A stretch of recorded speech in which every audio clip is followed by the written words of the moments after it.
Nay, alis lang ako sige anak. Iniwan niya phone niya. Ano kayang pinag-uusapan nila dito? Mga walang iya kayo. Humanda kayo sa akin. A few moments later.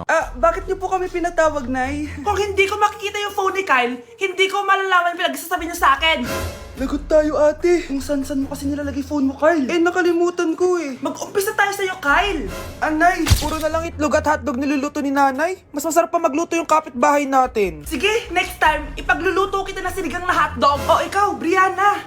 Alam niyo bang nagalit sa akin si nanay kasi dati with high honors ako, 'di ba? Tapos ngayon with honors na lang. Siya nga bagsak nung high school eh. Oo, bagsak ako. Pero top 1 ako ng kinder. Kevin? Wala akong sinasabi Grabe talaga si nanay. Umaga pa lang galit na siya. Tapos utos pa siya ng utos. Bawal ba magpahinga sa bahay na to? Grabe. Wow, wala ka palang sinasabi At ikaw, Scarlett? Yes, Nay. Mga be, alam niyo bang galit na galit sa akin si nanay dahil daw nag-boyfriend ako na maaga? Siya nga maaga nabuntis Di naman ako naggalit sa kanya. May problema ka ba sa maagang nabuntis? Wala akong problema, Nay. Idol nga kita Ha? Anong idol? Buntis din ako. Bakit nawawala alaman ng class funds, ha? Sinong kumuha na ito? Ma'am, kilala ko po kung sino yung kumuha. Oh, Samantha, sino kumuha? Sino pa ba, ma'am? This is Scarlett. Ha? Wala akong kinukuha. Scarlett, ikaw pala yung kumuha ng class funds? Sumama ka sa principal. Ngayon na. Apaka-hype talaga nitong si Samantha. Bye, Scarlett. Dami nito Mukhang makakabili na ako ng bagong phone. Ha! Nahuli din kita! Ikaw pala yung kumukuha ng mga class funds natin? Oo, ako yung kumukuha. Bakit? May problema ba? Ang problema ko, ikaw. Ako pa sinisisi mo na kumukuha ng class funds, ikaw naman talaga? Isusumbong kita kay ma'am. Wala ka namang ebidensya. Ikaw ang isusumbong ko dahil naniniwala naman sa akin si ma'am. Humanda ka sa akin, Samantha. Wow, may bagong phone si Samantha. Sana all! Bigay ito ng parents ko, guys! Class! Sino naman kumuha sa class funds? Si Scarlett po yung kumuha, ma'am. Pagsabihan nyo nga yan. Ako na naman? Nagpapatawa ka ata, Samantha. Talaga ba, Samantha? Kitang-kita ko na kumuha ka dito.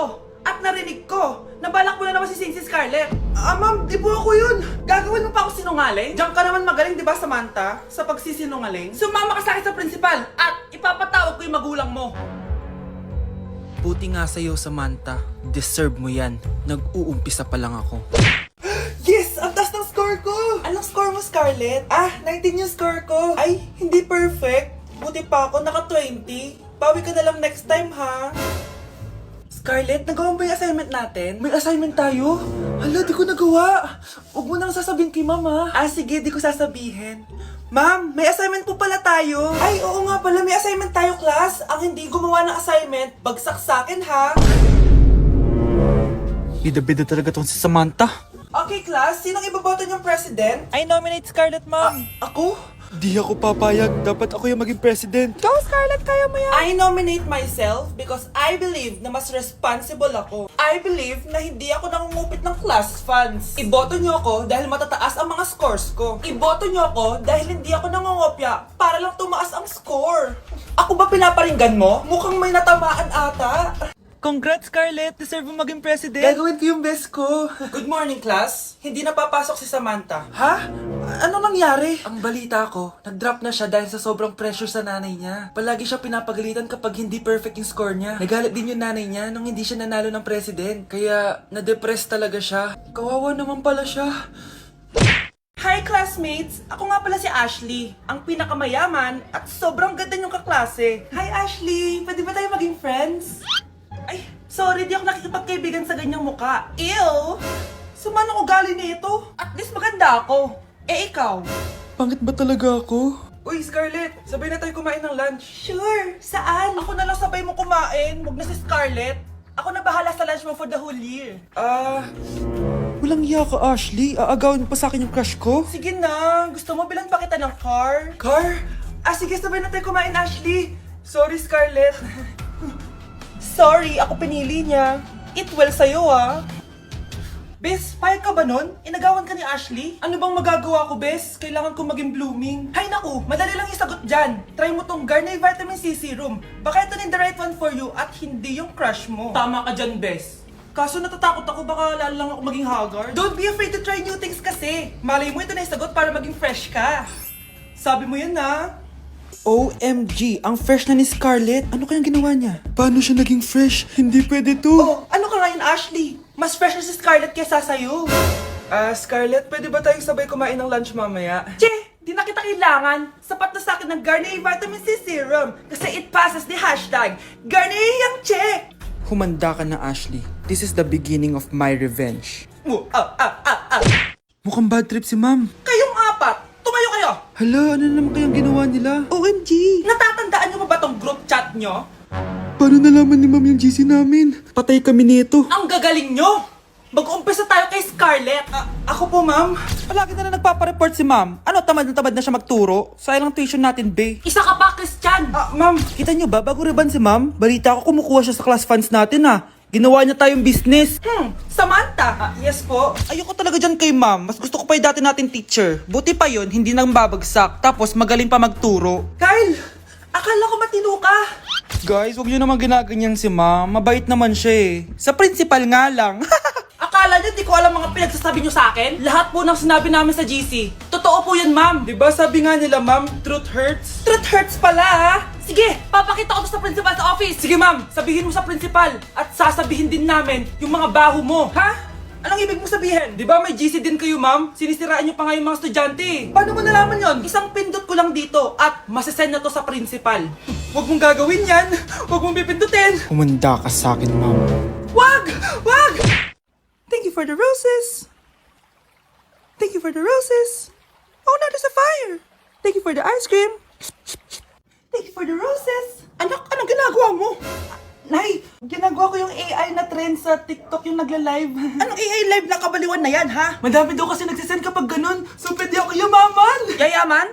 Talaga lang, ha? Oo, Nay, ang dami ko na nga nakuha ang pera eh. Talaga? Marami ka ng pera? Sige, tuloy mo na yan. Oh, thank you for the ice cream. A few moments later.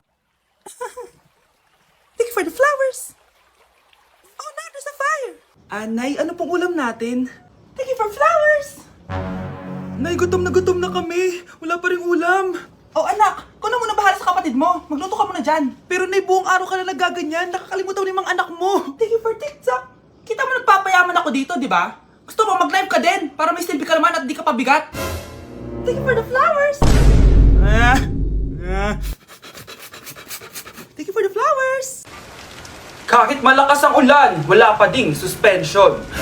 Wala pa ding suspension? Oh anak, pumasok ka na. Ayoko, Nay. Magsususpend din naman. Ang tamad mo talaga. Kaya ka bumabagsak eh. Pumasok ka na. Sige na nga, papasok na ako. Oh, be, napatawag ka. Lakas ng ulan, be. Papasok ka ba? Wala pa suspension, di ba? Huwag na natin hintayin mag-suspend, be. Huwag na tayo pumasok. Oo, sige, be. Huwag na tayo pumasok. Di na naman papasok mga teacher natin. Walang papasok, ha? Oo, be. Huwag na tayo pumasok. Hello, pre. Nasaan na kayo? Papunta na ako ng classroom. Nasa bahay kami, pre. Anong ginagawa mo dyan? Ha? Bakit nasa bahay kayo? Di ka ba updated? Suspended na daw yung klase. Basa-basa ka kasi. Bakit kayo lang nag-suspend? Nakapag-swimming na ako dito, oh. Good morning, class. Nasaan yung mga estudyante ko? Alis na nga ako. Present po, ma'am. Ano po lesson natin today, ma'am? Patahimikin mo na ako! Diba binagsak mo ako dati, ma'am? Ako naman ang magpapabagsak sa'yo ngayon. Lumayo ka!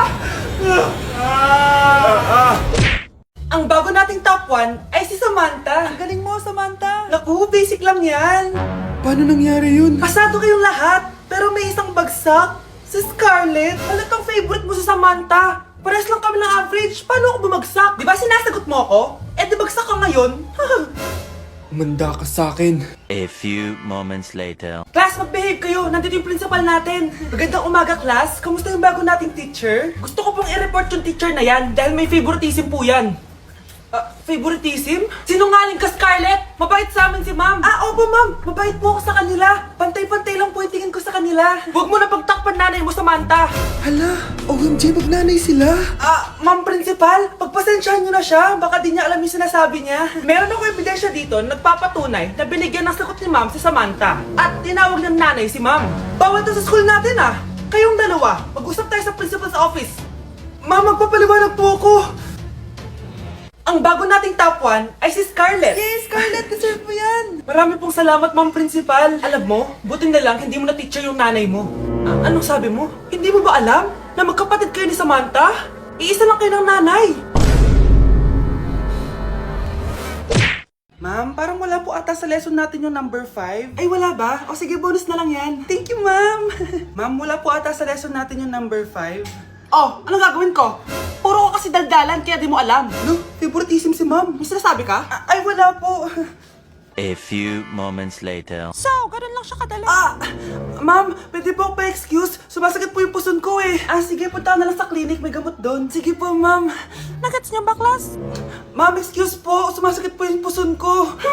Ang arte mo naman. Konting sakit lang, excuse agad. Kapag di maganda, wag na mag-inarte.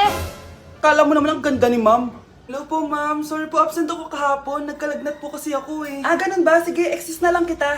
Sige po, ma'am. Thank you po. Ma'am, excuse po. Nilagnat po kasi ako kahapon kaya di po ako nakapasok. Naku, tigilan mo ako ha! Walang isang araw na lagnat. Ang sabihin mo, tamad ka pumasok. Ikaw nga, palagi ka nga di pumapasok eh. Anong sabi mo? Totoo naman, ma'am. May favoritism ka. Susumbong kita sa principal. Maniniwala ba ang principal sa'yo? Wala ka namang ebidensya. Anak, mag-e-exam tayo mamaya ha. Dapat mas mataas grades mo kay Scarlett. Oo naman, Nay. Mas magaling naman ako sa kanya. Anak ni Ma'am si Samantha. Eto yung mga sagot mamaya sa exam. I-perfect mo yan. Sige na, Nay. Baka may makakita pa sa atin. Humanda kayong dalawa sa principal. Tapos na yung maliligayang araw niyo. Uy mga Mare, sorry na late ako ah. Sorry din mga Mars, yung driver ko kasi ang tagal. Ako din na late, yung helicopter ko kasi nagpagas pa sa ere. Ikaw Mars, bakit ka na late? Yung kotse ko kasi nabangga. Dilulo ka ata, Nay. Naka-tricycle lang tayo eh. Nahimik ka. So Mars, kamusta pala kayong dalawa? Ento, kakauwi ko lang ng Amerika. Ako naman, kakagaling ko lang ng Europe tsaka Japan. Ikaw Mars, saan ka galing? Ako? Galing ako sa mall. Sa mall ka lang pumupunta? Mall sa Australia. Wow, sosyal. Mag-mall lang sa Australia pa. Sinungaling. Sa Changi ka lang pumupunta eh. Isa pa, pag di ka na nahimik dyan. Balita ko mas yumaman kayong dalawa ngayon na. Anong ganap nyo? Hindi naman. Kakabili ko lang ng 2 bahay tsaka ng 3 bagong sasakyan. Ako naman, nagko-collect ako ng mga designer bags, designer shoes, basta designer. Ikaw Mars. Nagko-collect ako ng ginto. Bracelet tsaka sing-sing. Ginto? Nagko-collect ka ng sama ng loob ka mo. Punyeta ka, wag mong hintayin sa loob ko sa'yo. Buti pa mag-order na tayo mga Mars. Excuse me, can I have the fettuccine Alfredo? Yung second steak with white caviar. Samahan mo na rin ng wine. Ano bang basa dito? Sige, spaghetti na lang. Steak yung sa akin, Nay, ha? Gusto daw ng steak ng anak mo, Mare. Hati na lang kami ng anak ko. Sige, spaghetti na lang daw. A few moments later. Sino po magbabayad ng bill? Kuya waiter, ikaw na lang mamili kung sino magbabayad sa aming 3. Mayaman naman kami lahat. Si ma'am po. Ako? Ikaw magbabayad, Nay. Congrats, Mars. Magbayad ka na. Wait lang. CR lang ako, ha? Sige, Mars. Babalik pa ba yun? Alis na ako. Bahala kayo dyan. Grabe na talaga yung bata ngayon. Pati sa panaginip naglato-lato. Anak. Sumasabi na sa kanya yung kaluluwa na lato-lato. Tara, Nay. Lato-lato tayo. Lumayo ka sa akin! Tara, Nay. Lato-lato tayo. Anak ko, kumain ka na. Sige po, Nay. Anak, kumain ka muna na maayos. Huwag ka muna maglato-lato dyan. Sige po, Nay. Tapos na po. Adik nga. Bibigyan ko ng 100 yung mananalo Ano mananalo dyan? Di ako magpapatalo sa'yo, no? Basti ako tataya Sino ba tataya? A few moments later. Di pa rin sila tapos. gising na. Aalis na nga ako. Wala ka nga dyan. Daya, neto. Nay, may bago akong talent. Nakaka-proud ka naman, anak. Ano ba yung talent mo? Di kita, anak. Hanap ka ng nanay mo.